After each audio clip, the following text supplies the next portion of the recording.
Alaikum rahmatullahi wa barakatuh. I'm Abu Nasira, aka Vice and Virtue. I'm here and I'm addressing a few issues. There's a few issues I want to address. This is probably like the third or fourth video I'm making regarding the matter. First of all, we have to address the fact that a Muslim, and there's Muslims all over the world being murdered and slaughtered for various reasons, or no reason at all. One such case I would like to address is the incident with the sister in the UK who's traveling through a park and some random assailant jumps out, stabs her to death because she's wearing a hijab and a abaya. SubhanAllah. Media blackout dang near.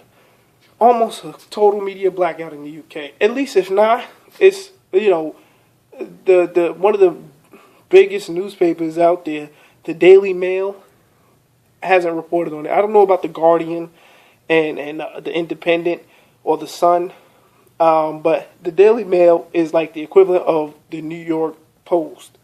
Okay, very biased, very extreme, extremely liberal or extremely conservative, whichever one it is. It's an extreme. One such case is the fact that, I want to give a shout out to Dawah Man, aka Ibrahim Ibn Mansour. Him and his team out there giving Dawah, his team out there trying to get a hold of or in touch with the reporters at the Daily Mail. They're standing outside the offices and they're trying to get information as to why this incident hasn't been given the attention that, the Lee Rigsby incident was given. On the front page of the Daily Mail for like the longest, and every time you start talking about you get the anti-Islamism going on, they bring up Lee Rigsby, and and it's unfortunate what happened to him, just as it's unfortunate what happened to the Muslim sister. But this is the kind of thing that they need to understand. When you're not reporting fair and balanced news, and it's not entirely your fault, but you definitely play a part in it, Daily Mail. You get these extremists out there who think they're doing something to serve their country, think they're serving their society, they're serving a purpose in their nation, and they're killing people such as Muslims. And the case pretty much at this point is the whole anti-Islamic rhetoric in the UK right now, in England, basically for the most part. There's so much anti-Islamic rhetoric out there, it's ridiculous. I live in New York. And Muslims are in the city all day, every day. This is the incident, the place of the incident of 9/11. This is where the forefront of anti-Islamism in the 21st century is at its worst. However, in this day, 13 years later, you're actually safer in New York City as a Muslim than you are in the UK as a Muslim, anywhere in the UK as a Muslim, or in Great Britain, England.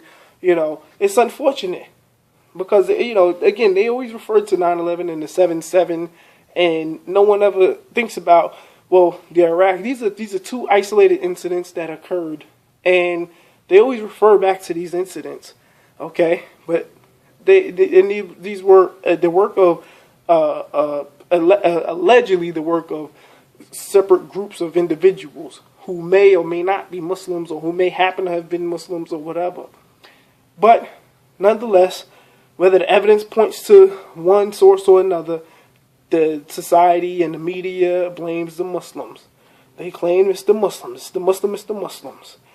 Muslims are being murdered in Iraq, Afghanistan, Syria is in super major crisis. The Umayyad Mosque has been destroyed.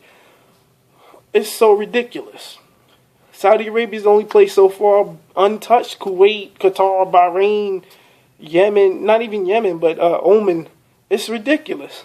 I mean, what more do you want? You've ravaged and slaughtered the Muslim world is in shambles. But everyone's still concerned about Muslims living in the UK, moving or immigrating to the UK from whatever Muslim country.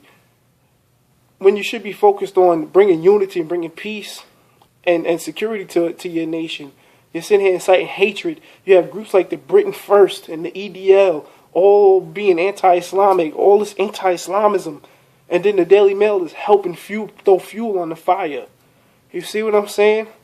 Why haven't you reported on the system? Why didn't you make it widespread or wide known, or so that people and inform people, hey, you know what?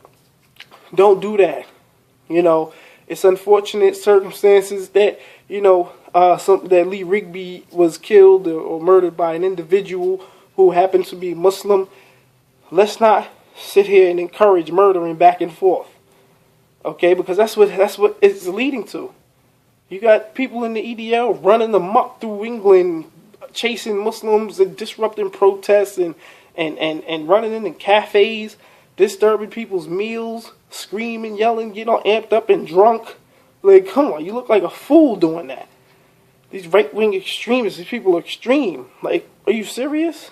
If you gave them guns, this is the one thing that's good about the UK right now, is because of people like that, they don't need guns. They don't need guns, because there'll probably be a war in the streets.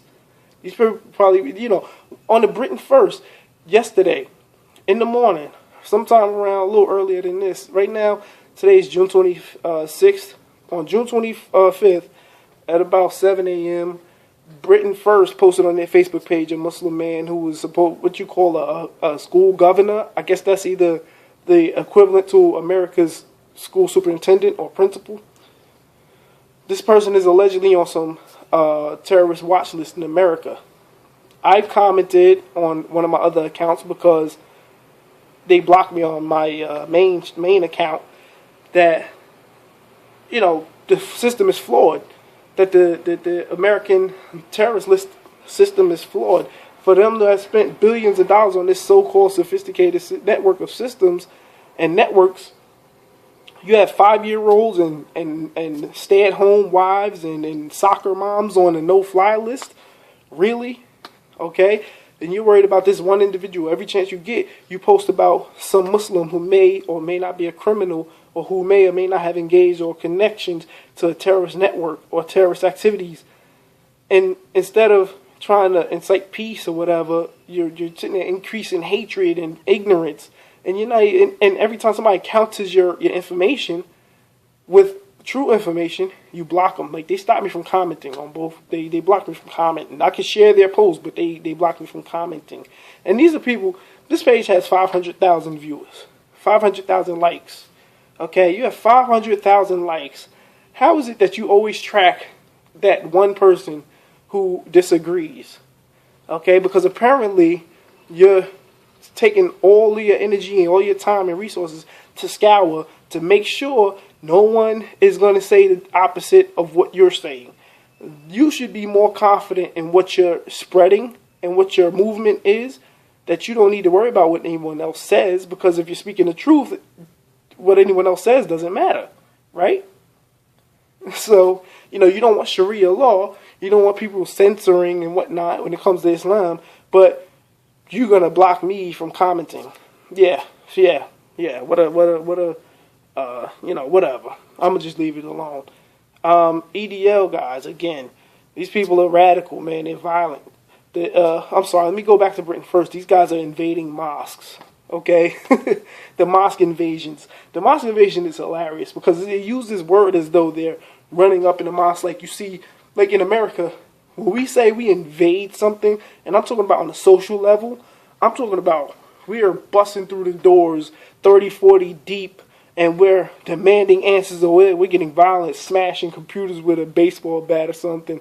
And I'm not saying that's good.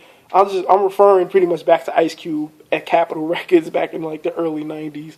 That was an invasion. But what you're doing pretty much is,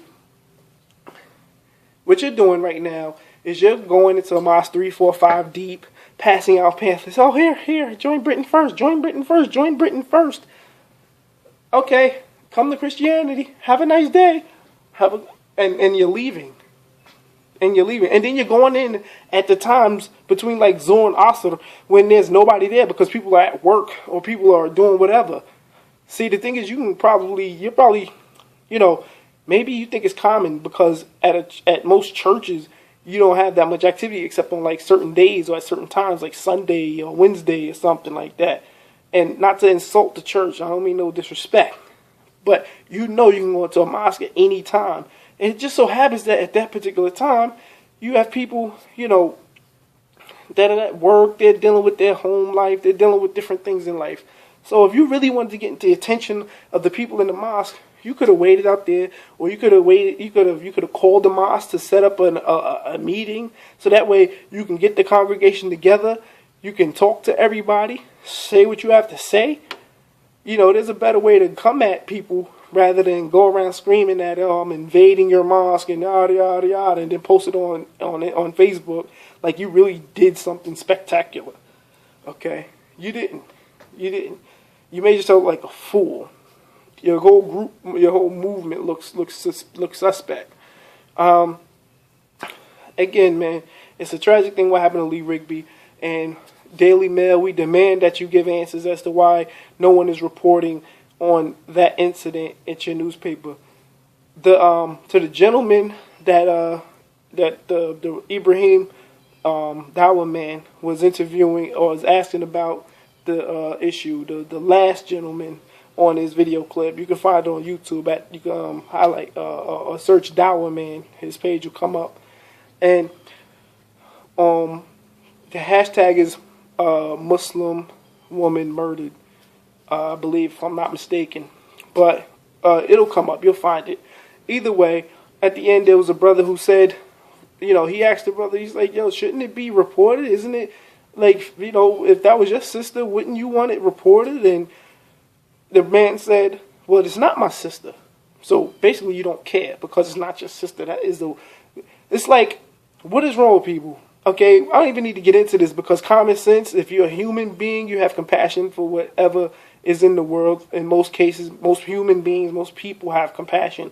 And it doesn't take for somebody to be directly affected for somebody to feel some kind of affection for what had occurred to somebody in the negative. Okay, so for someone to just brush it off or blow it off and say, oh, well, it's not my people, so, I don't care. I'm not going to go crazy over it. That is the dumbest thing ever. Don't be that way. Don't be that kind of person. Okay? Don't be that kind of person. Whether it's to protect your job, whether it's to protect your relationship with your family, whatever it is, that is not the way to live this life. That's not the way, because if that were the case, man, then let me tell you something. It is the few people who do have compassion for their fellow man in this world, because right now everybody thinks it's dog eat dog. Everybody's under the impression that it's dog eat dog. Okay? Everyone's trying to get over on everybody. Everyone's trying to, I don't care what happens to anybody else. It doesn't affect me and my home. I don't care. When in reality, man, these people in Iraq, these people in Afghanistan, the lady that got murdered that morning, that Muslim sister, may Allah give her peace and give her family comfort. I mean, whether it be Lee Rigsby, the fact of the matter is, man, none of these people were suspecting that anything would occur to them, occur for them that day. And look, they died. Okay? You never know what's going to happen throughout your day, man. Things just happen randomly most of the time, man. Your daily routine can be disrupted just like that. You know what I'm saying? No one has to plan it. It just happens. So to not have some kind of compassion, man, you would want somebody to feel for you, some sympathy for you if you had that issue. Now, the problem with the media over there is that they always go to Anjum Chowdhury. They always go to somebody that they could convince the world that Islam is a negative religion. They go to guys like Anjum Chowdhury because he's going to give them an answer to a question. Either it's not an answer, or it's a question. It's an answer. It's a question answered with a question, or it's evaded altogether. And they know that the people want answers. They know that the people have a problem with Anjum Chowdhury because of his wanting Sharia law in the UK. Excuse me, I'm a little overwhelmed. I'm going to try to cut this video short. I don't want to take this much time. I need to get back to work. But, if they can't use you to make Islam look scary, then they won't have you in their newspapers. They won't have you on their televisions, on their networks. So, just to kind of point that kind of thing out real quick, man, I just wanted to, give another shout out to Dawa man. Peace be with you, brother. May Allah grant you success in everything that you're doing and your team as well, and the Muslim brothers in the UK. May Allah grant y'all all safety and security. May Allah grant the entire Ummah safety and security and give us strength to be above the negativity and grant us knowledge and wisdom. Ameen, ameen, ameen. Assalamu alaikum.